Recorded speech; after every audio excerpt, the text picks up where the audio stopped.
Star masala వారి film Nagar కబుర్లలో మనం మాట్లాడుకోవాల్సింది మమ్ముట్టి గారి గురించి.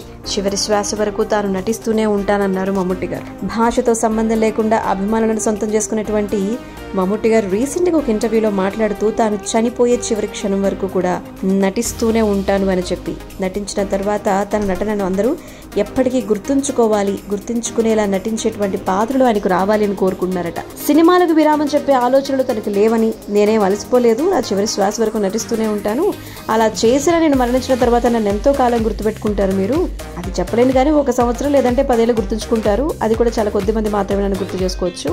ప్రపంచంలో ఉన్నటువంటి కొన్ని వేల మంది నటుల్లో నేను కూడా ఒకరిని. ప్రేక్షకులు నన్ను సంవత్సరానికి మించి గుర్తుంచుకుంటారు, స్మరించుకుంటారు అని నేను అనుకోవడం లేదు. ప్రపంచం ఉన్నంత వరకు అందరూ నా గురించి మాట్లాడుకోవాలి అనే ఆశ నాకైతే కనుక లేదు. 1971లో ఇండస్ట్రీలోకి వచ్చాను నేను. ఇప్పటి వరకు 420 సినిమాలకు పైగా నటించాను. 3 సార్లు జాతీయ అవార్డుని సొంతం చేసుకున్నాను. రీసెంట్ గా టర్బోతో ప్రేక్షకుల ముందుకు వచ్చాను. వైశాఖ్ దీన్ని తెరకెక్కించారు. ఒక మాస్ మూవీ ఇది. ప్రస్తుతం మరో 2 సినిమాలతో బిజీగా ఉన్నాను అంటూ వారు చెప్పడం జరిగింది.